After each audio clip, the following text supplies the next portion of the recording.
Bet on Bears fans, another edition of the Chicago Bears podcast coming your way. Pat the designer, Jon Jurkovic here. 1 week. On a Friday. It's 1 week. 1 week away. 1 week away. Never thought we'd get here.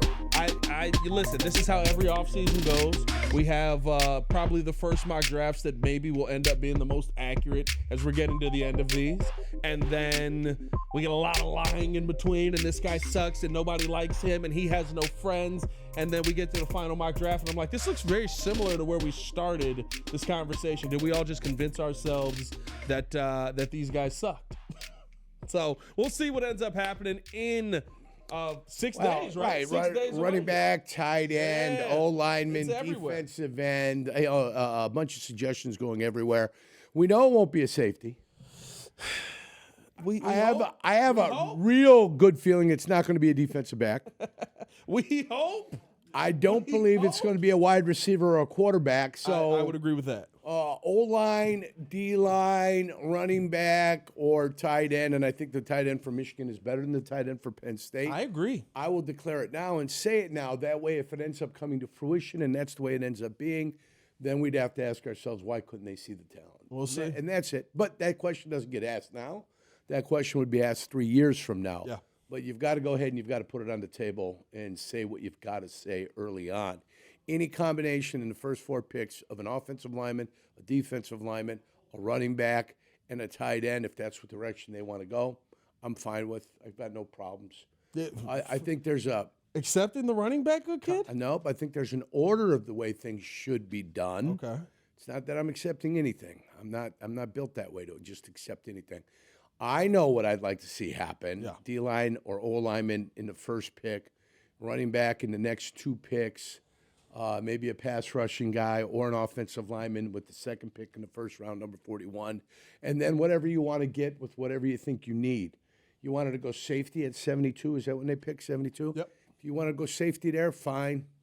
If you want to go a certain direction there, fine. No punters, no kickers, no long snappers. That's all. I just want to see Willie Lampkin in the 6th round. That's what I want to see. Willie? Show me some Willie Lampkin in the 6th round. Willie! 270-pound right guard. Uh-oh.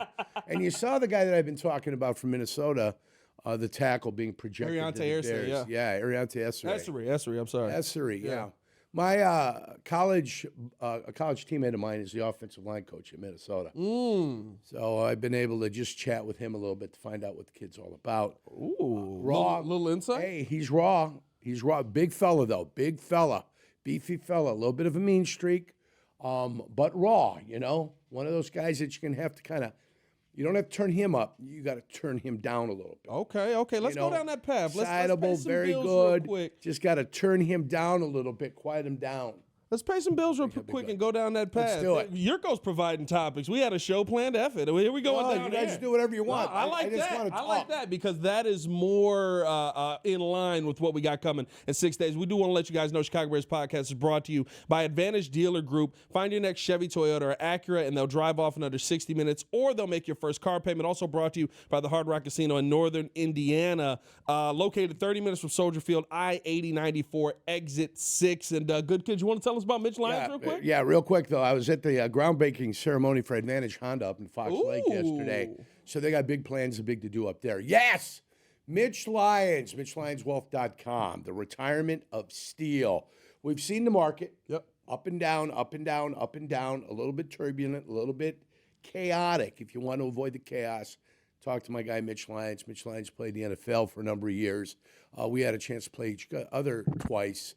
So, Mitch is, after football, gone in trying to make the world a better place and make individuals' retirement accounts a better place for them. So if you want a retirement of steel that's impervious to all the ups and downs and the craziness that's happening and going on, our guy at MitchLyonsWealth.com is the man to talk to contact, and he'll make things good for you. I love it. Yep. I absolutely love it. Now, you brought up the Ariante Essery points. Yep. You're talking about turning him down. Does that mean that he's maybe a little bit too overactive, maybe a little bit prone to penalties, shall we say? Nope. Okay, what do you mean by that? Not that way, not playing to the gray of the whistle, not playing beyond, not getting pile inspectors. They kind of frown upon that now. So that's not it's not the discipline that I'm talking about. Okay. Well, what I'm talking about is being a little overactive with your feet. Okay. And sometimes you got to quiet the feet down to make the world a better place for you. A guy like that was Adam Timmerman. Came to us out of South Dakota. Came to us and just was all over the place. Just looked like a puppy dog. You know, a little puppy dog is full of energy when he comes out, and he's just going everywhere. Yeah. When the dog matures a little bit, he's like, okay, I'm not going to do that anymore. Timmerman had great feet, but his feet were too great and caused him to overset and do different things technique-wise. And then the minute they quieted his feet down is the minute he became a stud lineman. But he was physically strong. He was strongly built, 6'3", like 285 pounds, and he was just a solid country boy. Yeah. And he came in there, and once his feet settled down, and all of a sudden he became a great player. He's the guy that replaced Aaron Taylor, who was a first-round pick in '92, I believe, if I'm not mistaken. So Taylor got hurt, had a patella tendon go on him. Timmerman was able to step in as a seventh-round draft choice. They didn't miss a beat. And that allowed them, when Aaron Taylor recovered, Aaron Taylor came back, but that allowed them the flexibility of saying, okay, now we can move on and we can get Timmerman in. Yeah. So just got to quiet the feet down, that's all. And all of a sudden, then you become a better player. And I always tell you block with your feet. You block with your feet. Yeah. You can also take yourself out of position with your feet, if they're too active. So there's a method to the madness when you're blocking at the tackle position. So, in 2 feet, you over scoop a guy and then he's coming the back door. So the technique is there. You engage. You get through the middle of the body and the middle of the frame. That way he can't slide you by and stuff like that. So some of the issue would be, right, he's too aggressive getting to the spot, committing to the spot. Well, yeah. At times, and it opens up on the other side. Right. Yeah. And, you'd rather have a guy that's overly aggressive and you can turn him down than having a guy that can't get there. Yeah. And now you got to find a way to turn him up. Yeah. Trying to turn somebody up is not the best thing in the world to do. I'm a Patrick guy Williams down plays for the Bulls, so I know that. I could you can calm a guy down, you can quiet a guy down a lot easier than you can turn a guy up. What's the best way to go about that if you were to draft a player like that? How do you get him? I'll just work on his technique and his footwork and reinforce it with film. Yeah. Reinforce it with film. Guys that can do that and guys that can fly. Like Dermontti Dawson was unbelievable. But Dermontti Dawson wouldn't bring his ass sometimes. So he'd be so flat that you can get penetration in the backfield and just kind of screw up a play for him. Yeah. So, Dermontti with his quickness and his strength had to put a little ass into it sometimes so the penetration wouldn't go back. His goal was to reach it, but if we had a strong edge, now Jerome had to do something, and if cut back and there's too much penetration there, you take away his cutback lane too. So for Dermontti, it was, all right, I'm going to slow it down a little bit, but then I got to get some ass into it. Right.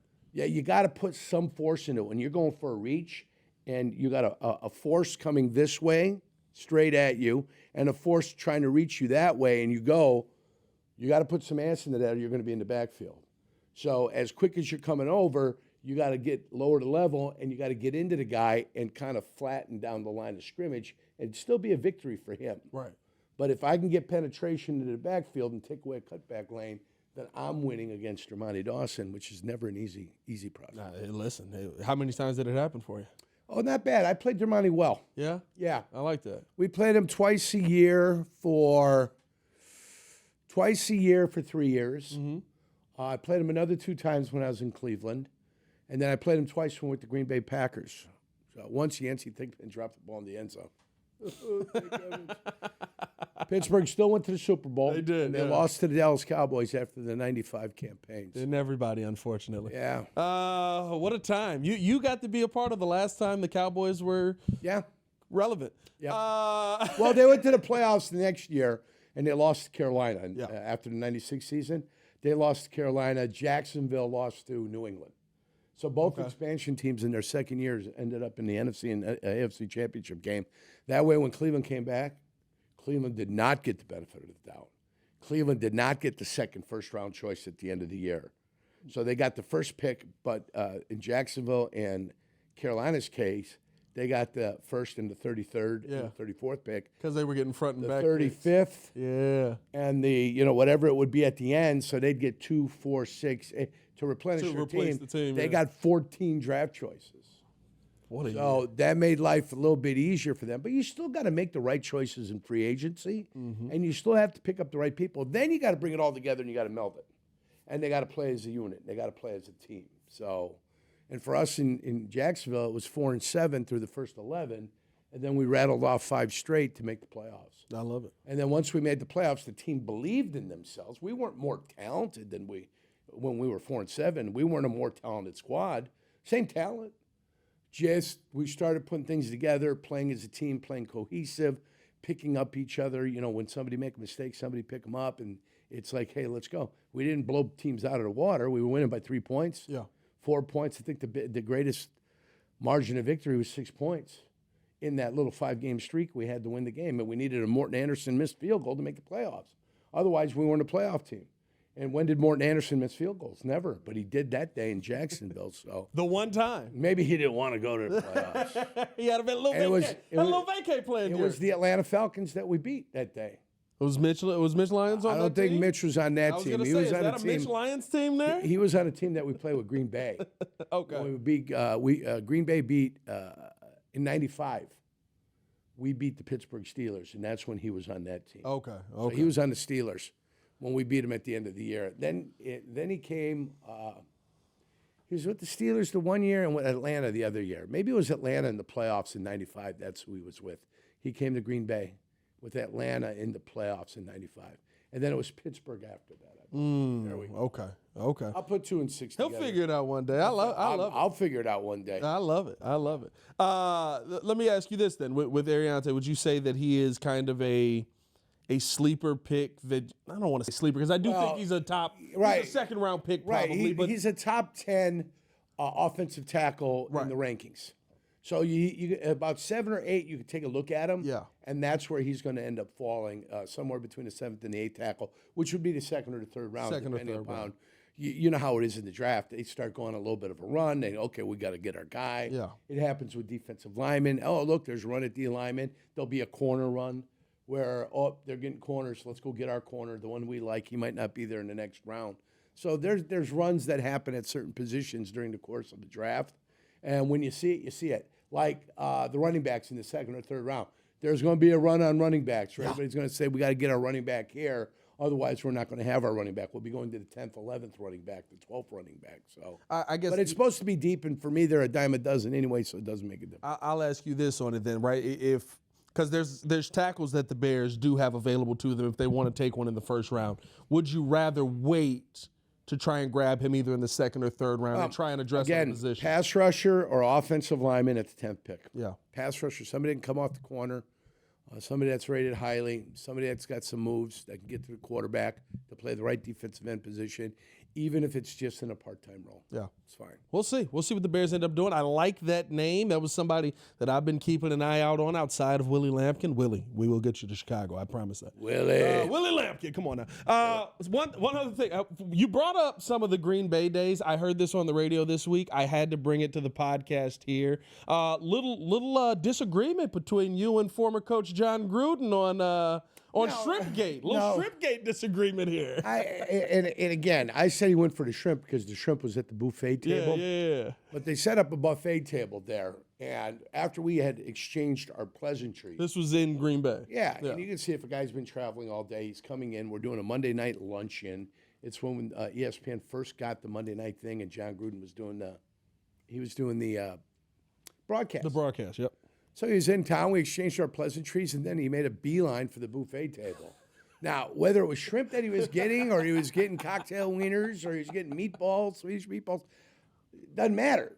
The point was he went straight to the buffet. Yeah. Was there a breakdown of the food from Gruden? Gruden seems like the type of guy that goes, "Look at these meatballs. I love a good meatball." I'll tell you what he taught me, though. I didn't know how much cholesterol is in shrimp.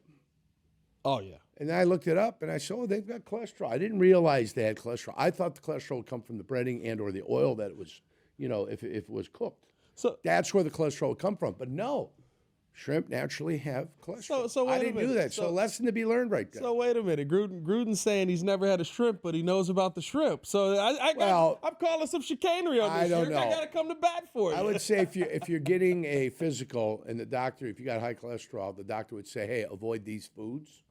So that's how you might know that Okay, shrimp have, that are high in cholesterol. I did not know that. So I love it. It came as a surprise to me, put it that way. So you learn about, if you're never too old to learn lessons, and that's one of the things I ended up learning. We have to find a way to get Gruden on this podcast. Hey, listen, Gruden was 28 when he came to the Packers. Yeah. So he's a young man. He's the quality control coach. He used to fiddle and doodle with his pen, offensive formations, and he'd write legal pad upon legal pad upon legal pad of plays that he was thinking in his head. And he'd put them pen to paper. That way he'd have them against defenses. So he'd get a play and he'd try to run them against different defenses. How would you block it? What would you do? How would you get there? Would you need motion and that kind of thing? So you could see early on what Jon was about. Jon was about getting to that next level. And after I left Green Bay, the first time I ran into him, he was the offensive coordinator for Ray Rhodes in Philadelphia. Okay. So it was 1997. They came to play Jacksonville. I had broken my leg, and I was waiting in their locker room when they came in because I knew the visiting locker room guy in Jacksonville. So I sat there and waited for him, and then they walked in, and it was like old home week. Sean Payton was on that. He's a quarterback's coach on that team. Yeah. So, boom, we sat there. I said hi to those guys. I said, I know you guys got to work. I just wanted to say hello to you guys. So it was good to see those guys again when they came to Jacksonville in 1997. Was he as animated then as he is now?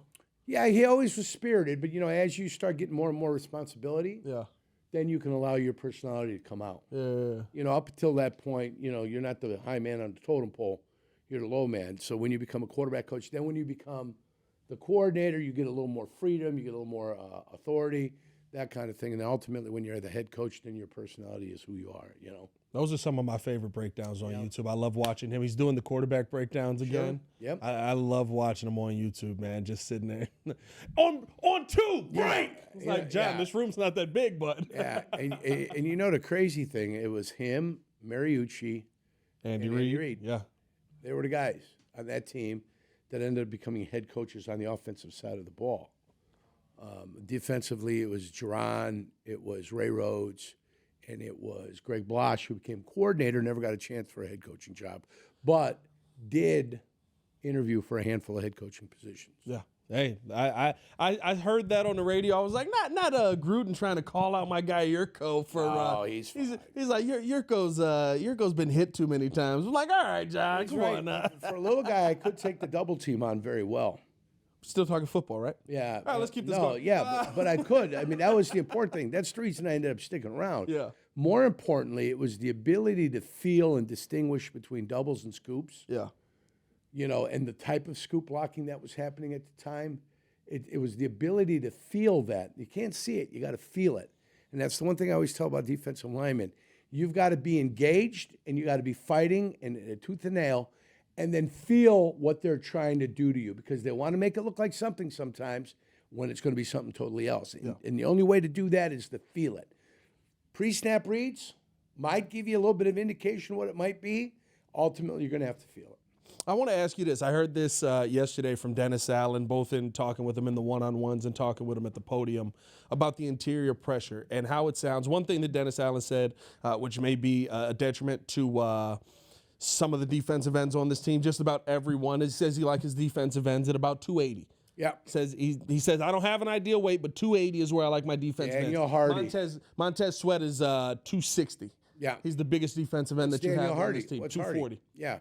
What's the Austin other guy? Booker, 240. Austin Simmons or Austin Booker. Austin Booker, and that's why we brought it up there, was asking him about Austin Booker. Right, and that is a problem. Yes. It also seems, though, that last week on the pod we were talking about where you want your pressure to come from. Sounds like Dennis Allen is really focused on the interior pressure of this team. When I asked him about it yesterday, he said, we feel like where we're at on the interior is better, but we've still got a long way to go with that. Is there a world where only focusing on getting the big names on the interior and having the solid players on the outside creates a strong defensive line? Well, I'll harken back to Jacksonville in the early 2000s when they had Marcus Stroud and John Henderson. Mm-hmm. For 10 years, they had Marcus Stroud and John Henderson in the middle of the field Yep. for them. They already had Tony Brackens on the team, and Brackens could bring the pressure from the edge. Then they added the two guys in the middle from Georgia and Tennessee. and then didn't have to worry about much. Right. Their defense was taken care of. Who were the linebackers at that time? Nobody cares. You know why nobody cares? Because anybody that was going to play behind those two guys was going to be successful. Yeah. You know, Lonnie Martz, that's the name that comes to my head that I could think of that played linebacker at the time. So Lonnie Martz might have been back there. But the point is that when you've got a solid, two, On the interior, solid yep. four, either way, solid two or solid four, your linebacker's going to have a good time. So I wouldn't disagree with him. I don't think it's easy to find impact players in the middle. And then you've got to choose what you like in the middle. Do you like the Tennessee version of it? Little Devondre Sweat? Yeah. Yeah. Well, they got the big bodies in the middle. Yeah, they got the big one boys. technique and the three technique for them are formidable. And they cause teams that want to run the ball, they cause them a lot of problems. Do you want that? Or do you want guys that are 6'4", 6'5", 6'6"? Which is what you have. Right. And Javon Dexter, 6'6", 313. And get those guys in the middle and have them provide a push. The guys from Tennessee, I don't know how much push they provide in the middle, but they provide everything you need on the run. And I guess they can give you enough in the pass to have that. But you need guys in the middle that can get off. I've seen guys, not Willie McGinnis, the two guys, Mathis and the kid out of Syracuse, Freeney. Oh, Dwight Freeney and Robert Mathis weren't big players coming off the edge, but could rush the passer. Yeah. Not big guys coming off the edge, 280. Not 280 coming off the edge.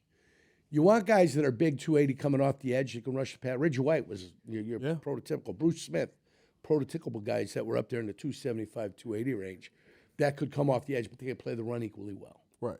So you want your guy to be 280 if the run also concerns the living hell out of you. So now you're looking for 6'4", 280 guys that come off the corner, and they're not a dime a dozen. Yeah, you got to hunt those guys down. You got to find those guys. They're the rare breed. They're the rare breed that come off the corner with pass rush skills. So I like a Kenneth Grant in the middle if you were to go there. There's really only one guy in this draft. Right. He doesn't have the pass rush moves that Mason Graham has. No, not at all. Not at all. But there's really only one guy coming off the edge that fits what Dennis Allen is looking for in this draft, and it's Nick Squirt out of Texas A&M, I believe. Mm-hmm. I don't know how big Prince Umanyani, Unum. I don't know how big he is or how big he isn't. But most of your athlete guys that come off the corner are guys that get to the corner, they beat you there, and then they get to the quarterback. Guys that have a counter move coming off there, or they got that one-arm post where they post it in the middle of the chest and push the guy back. 256. Yeah. 6'4", 256. Yeah, not 280. Yeah. Yeah, so there you go. Is there I guess, right, how does this change what the Bears have done with the team that they've already built? How does this change what this defense is with Dennis Allen coming in with it kind of already built? You know how they said with Mercedes Lewis, he brought professionalism to the tight end position and you wanted him in the room? Yeah. I think Grady Jarrett coming into this room will bring interior professionalism to what they have going on. I think he can give you 2 solid years. I don't know if he's going to give you a third year. Yeah. But he's only a guy that's going to play 40% of the downs anyway. I don't know if Grady Jarrett, so 40 out of 1,000, he's a guy that's going to get 400 to 440 plays. 400 to 40, depending upon how many defensive plays that you have. That's what he's going to give you. You're going to have a 3-man rotation in there. I think the big guy, 6'6", Javon, will be part of that rotation on the inside also with Dexter. Yeah. No, not Dexter. Oh, you're talking about Dio. Dio, yeah, Dio. So it'll be Dio, him, but it'll be Dio and Dexter. Yeah. I believe in the inside, too, when they go to rush the passer.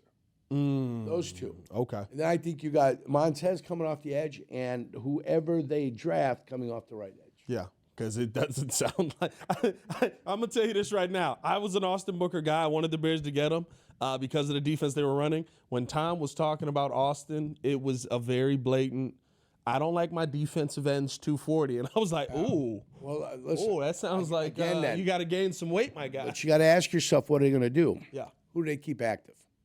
Why do they keep guys active? Are they going to play 3 guys in the middle for the rotation, including Dio? Are they going to keep 4 defensive ends active, and the 2 being Booker and Hardy, guys that are playing on special teams? Yeah. So that's where those 250-pound guys do kind of have a little something for you. but they've got to be able to be skilled on special teams. You don't see Big Bill fitting into that interior rotation? Big Bill who? Andrew Billings. No, he could be a part of that rotation, but if you're only keeping 7 defensive linemen active, it depends how many offensive linemen you're keeping active. Could you keep 9 or 8 active during the game? Sure. Yeah. And Billings is part of that crew in the middle, being active. Yeah, I could see it. It's not a problem. They only kept 8 offensive linemen active last year during games. Yes. I think they kept a lot of defensive backs. Well, it got to a point where you couldn't keep an offensive lineman active because there weren't enough. Right, there weren't enough. But a lot of defensive backs. A lot of DBs. Yep. A lot of DBs. I mean, Jonathan Owens was always active. Terrell Smith always active. Because of special teams. Yeah. Yeah. So hopefully the Bears will be exciting in special teams this year. I brought in Devin Duvernay, who I love Richard Hightower yesterday. I asked him about what he can bring to the field, and he said, well, first off, his name's just Duvernay. We already got a Devin here, and you got to earn that name. I was like, the name his mama gave him? Like, he's got to earn it? He's also a Pro Bowler. Which Devin do they have? Devin Hester, he was talking about. He was like, he's not there. Well, I think he was just saying the dominance of. What about Devin or Romashudu? I mean, there's nothing being paid to him? Listen. I mean, why doesn't he get any love? Jurko.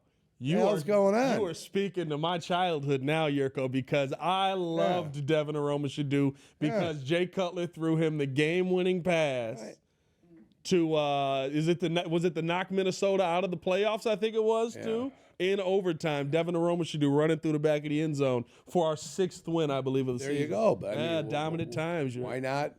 Why not pay some homage to him? I'll throw him up. Got a Devin. I'll throw him up there. We got a Devin. Richard Hightower, special teams. He wouldn't hear when that was going on. He can't show love. The hell's he doing? Jurko, you're the king of they can't have their name till it's worth saying. What are we talking about? Well, I just understand, I don't understand it. That's fine. Hey, man. Hey, I don't have to understand it. As long as they don't screw up this draft, I'll be happy. I will say this, and I can I can say this with pretty good guarantee. He'll fumble less than Velus Jones. So I'm happy from that aspect. Yeah, I mean, it's impossible to fumble as many times as he did. The first kickoff of the year, dribbling down the field. After the propaganda they put on in Hard Knocks. Oh, we love our plays. Oh, I love Velus. Oh, Velus, you are so fantastic. Oh, we can't trade you for whatever pick they offered because you are so valuable to me. Oh, you, Velus Jones, are so beautiful. Did he become French at the end of that? Was there a little French? I don't know what the hell. Listen, I don't know what the hell they were trying to prove with Hard Knocks last year. But please, never again come to the Chicago Bears, so we got to watch that crap again. My favorite part is when Ryan Poles is like, how do we think Velus is adjusting to running back? And they're like, I think he's got some talent. He's definitely got the speed. And I asked J-Mac about it. I was like, how is he adjusting? He was like, he's 6'1" and he doesn't get low. He's going to get sawed in half trying to get through the middle. Who's the only running back that could run high like that and not get killed? I think there's 2 of them that were in the league. I would that go ran high Marshall like Faulk. that. Marshall Faulk, a high runner? No, you know who's a high runner? He was a Ram. No, he was a Ram too. Eric Dickerson. Eric Dickerson was another one I was going to say. Eric Dickerson stood tall when he ran the ball. And he was the one that they never got a good shot on him. Yeah. You never saw anybody really get a lick on Eric Dickerson. So he's the guy that ran tall. I'm trying to remember the other guy that ran tall. It's been recent. D. Henry, a tall runner? Who? D. Henry's kind of a tall. I don't know, but he's a beefy guy. He is. You're talking I don't know about guys beefy that you wouldn't guys. expect it. Yeah, guys that just a little thinner, a little slender, and he just kind of gazelles his way past. Maybe Robert Smith with the Minnesota Vikings, but I got to go back and take a look. Maybe. Yeah. I thought Johnny Johnson that came out of San Jose State, played with the Cardinals early. I thought he was a high runner too. So. Yeah. There's some of them. There's some guys out there that could be successful and be a high runner. Hey, I can tell you this shirt. Velus Jones, no Eric Dickerson. Hey, we appreciate y'all for tuning in and showing love. Hit that like button, subscribe to the page, leave a 5-star review. Y'all know what to do. Jurko's a very important radio show to go do. Oh, I love you, Velus. You are so beautiful for me. I drafted you. How come you're no good, Velus? Stand down. One love. Peace. How come you're no good? Is that what you finished?